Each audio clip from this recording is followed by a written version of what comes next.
Baptist church country, but y'all can move up. I mean, this looks like my church. Everybody's on the back row. But I would certainly agree that we are not economically free, and again, had not been for a while. He believed that the role of government was very limited, just like most of us in this room would agree as well. He also advocated a flat tax. Why? Because if you have a flat tax, everybody pays equally according to their own needs, and the government doesn't tell you how to spend your money. And that's what's wrong with what's happened with our taxation policy. To give you a perfect example, the income tax rate, income tax came into being in 1913. 1913, for the first time, we passed the income tax, 7% across the board. Anybody know what it was in 1920? What was the top rate in 1920? 7 years later, the top rate was 91%. Does that tell you how long it takes government to go totally out of control and totally go radical on you? 7 years, it took it from 7% to 91%. He warned against the negative income tax, the earned income tax credit, that would worsen the problem of bureaucracy and waste. Everybody know what the EITC is? Yes. Yes, I'm sure you would know this. Every year when Donna has a number of employees, when she gives them all their W-2s, then they basically go down and file, and she probably doesn't see them for 2 weeks? A month, okay. Yeah.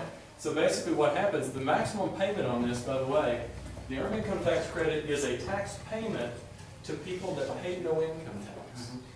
The maximum is $5,288, and remember, again, today, 46% of Americans pay no federal income tax. So these people are getting your refund.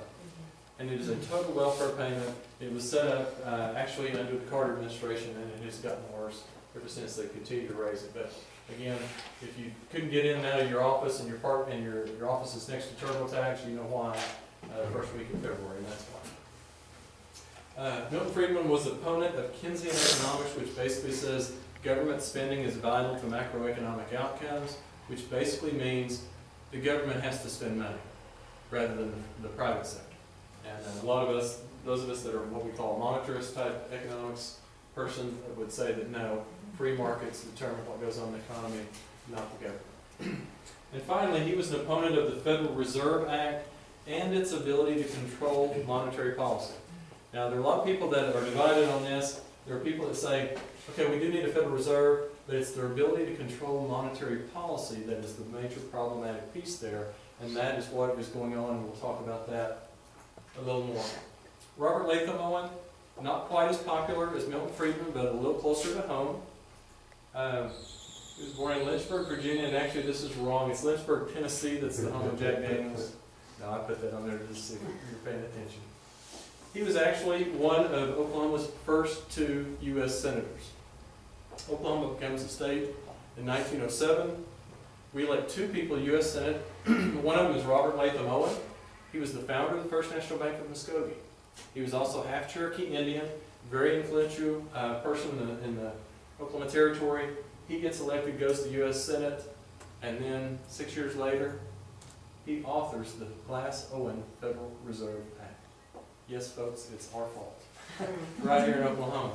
So obviously he was very influential, did that. Interestingly enough,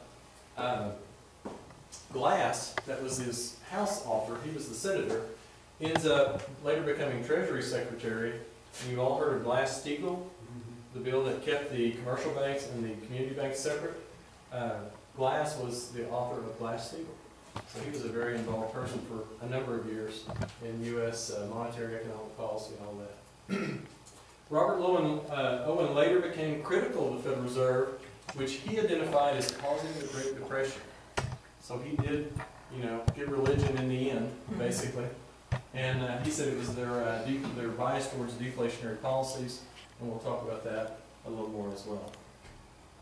What was the gold standard?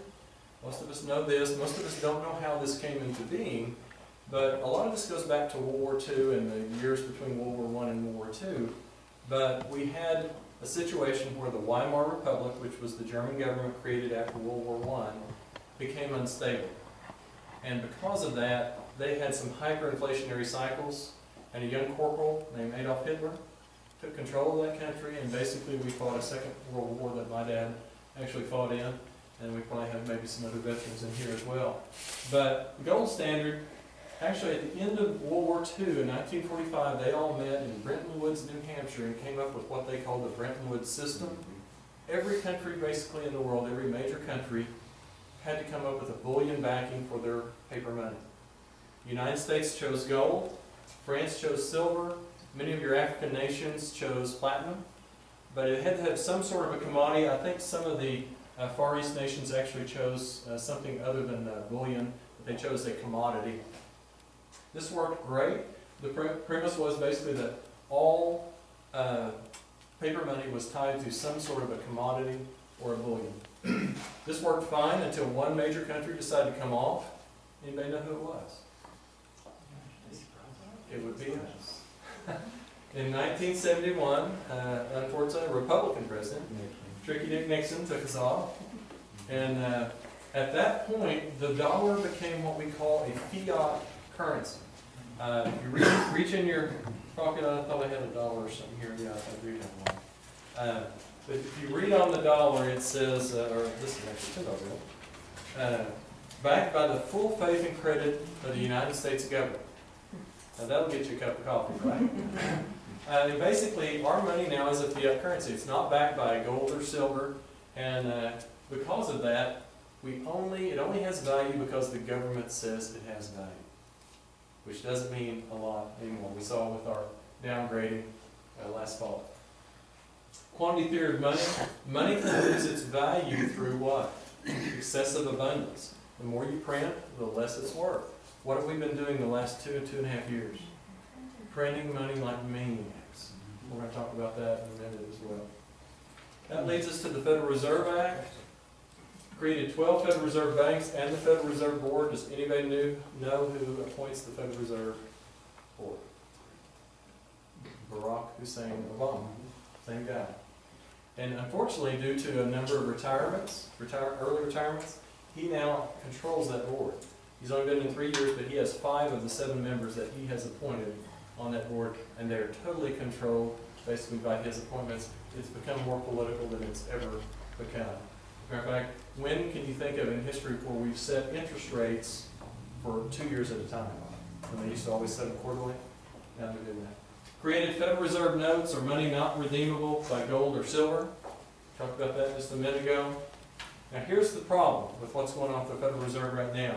For the first time in history, the Federal Reserve controls all 3 of these things. They now have the ability to, number 1, print money, number 2, to take that money and then buy government securities with it. They did not have that power until they repealed the Taylor rule. And then number 3, they get to set interest rates on the government securities they just bought with the paper money they just printed. Does anybody see a conflict of interest here? You're controlling all 3 aspects of the entire monetary cycle. And this, again, has never occurred before in our nation's history. And one other thing we'll talk about. Some question whether Congress has the power to delegate its authority to coin money to the Federal Reserve. If you read our Constitution, it says Congress shall have the ability to coin money. It does not say anything about a Federal Reserve. And obviously, we have a new equation into that. And then finally, many people have criticized the Federal Reserve creating or partially creating the housing bubble by keeping interest rates too low following our 2001 recession. Now, I don't think they really had as much to do with it as the Affordable Housing Act and some of those other requirements. Government regulation basically is the main thing. Interest rates versus inflation. This is a normal economics lesson for you. But printing additional money by the Federal Reserve creates inflation as what? As the currency devalues. What's our currency been doing? It's been devaluing. So we should be having a lot of inflation, right? Inflation then causes interest rates to rise. But that's not been happening. Since 2010, the Federal Reserve has increased the monetary supply. Now, this is an old slide. I did this in September. It's now right at about $2 trillion. So why has major inflation not occurred? Now, we've had inflation. We've had inflation on food and fuel and things like that, but our overall inflation rate with housing being devalued is only about a little bit over 1%. So why is this not occurring? And I call this pressure cooker or calamity in the making, that in essence, you're creating an unnatural act. It's almost like creating a fault with two tectonic plates, and we're doing that. The Fed